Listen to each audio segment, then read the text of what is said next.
is up there, everybody? Citrus Aviation here for another video, and today we have a model to take a look at. Now, in last week's unboxing, you may have saw that there was a second model in that box. This is it. The Gemini Jets Delta 767-400. By the way, I love the fact that the mountains are literally just reflecting off this box. So cool. Love Utah. Utah's awesome.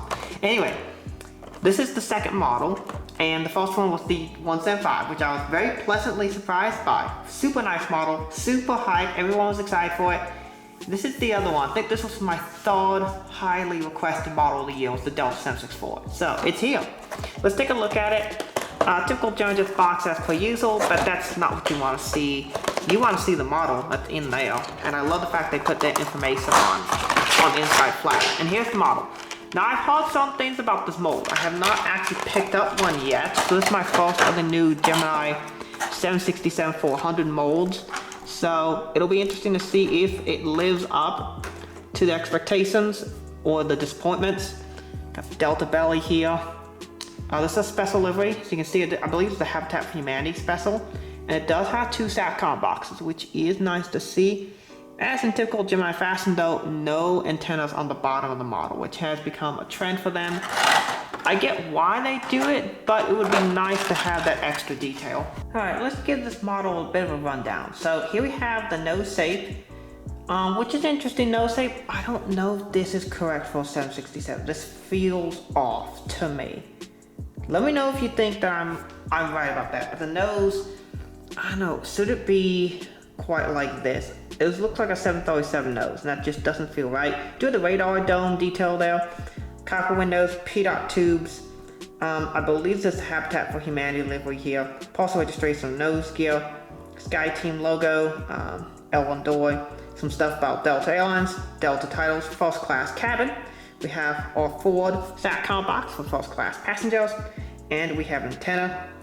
We have a galley here, and then we have the L2 door. More information about Delta.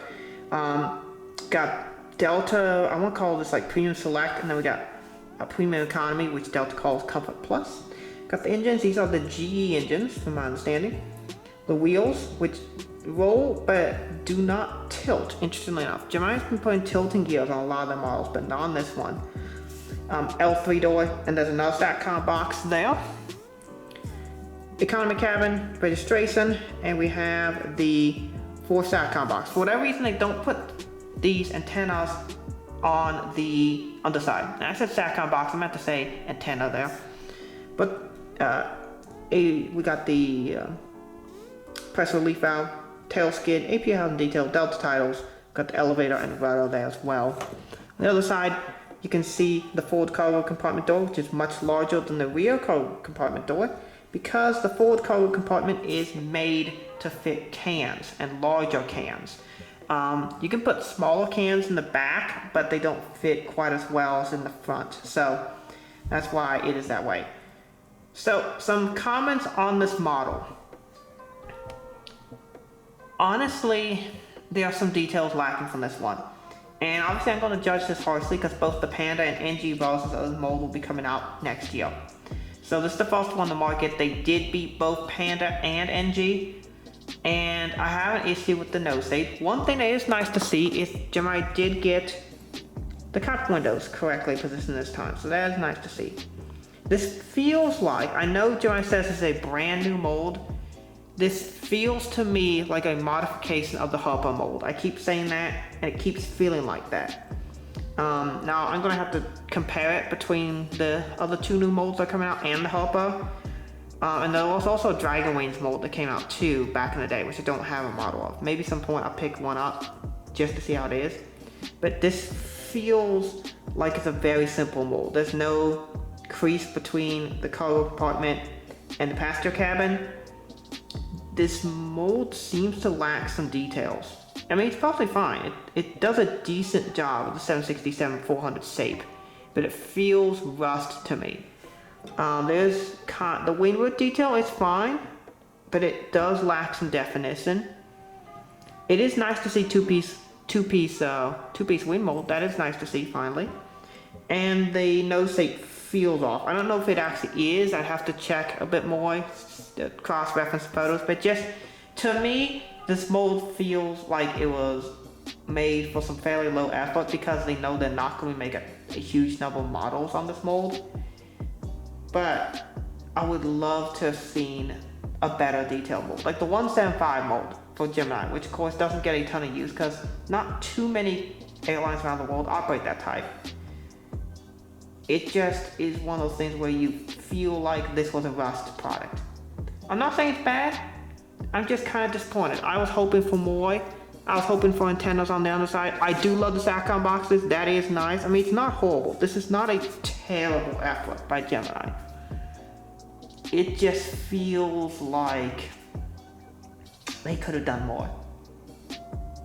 But overall, I like the model. I think of all the 764s that come out, they've released 3 so far. They did the Delta Ron Allen, they did the United in the Continental Globe livery, and then they did this one, which I believe is the Habitat for Humanity special. I hope they do a standard livery too.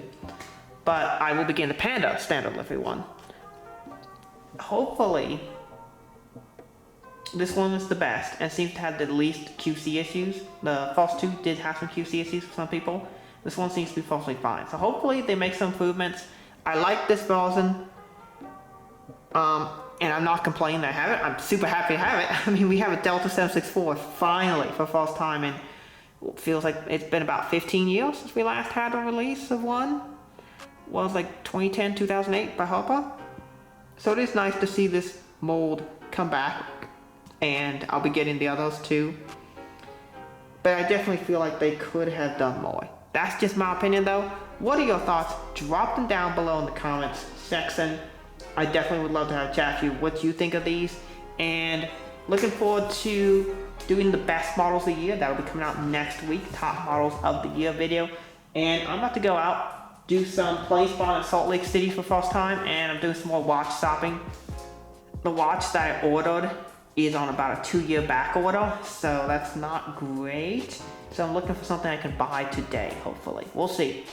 It certainly has not been easy finding a nice watch, and definitely because of the expense of them, you definitely want to pick the right one. So I'm taking it slowly, and then when I do get it, you all will be, I'm so excited to see it. But anyway, that's basically it for this video. Thank y'all so much for watching. I had to ramble on because I'm trying to make this video 10 minutes, you know, so I can put ads in it because money. But anyway, I do actually appreciate all of you who watch it and allow me to be able to make these videos. Because of your support, I was able to buy these models for free. This model and the Delta 175 for free. Use the income from the channel to buy these models. So thank y'all so much for that. In fact, almost every model I bought this year was free thanks to you guys just watching the videos, watching the ads and such. The only ones that actually paid with my own money were the models I picked up at Airlines International. The rest have been provided by the viewers who make this possible. So thank y'all so much, and I appreciate it. Thanks for watching. Have a great rest of the day. God bless. Peace out.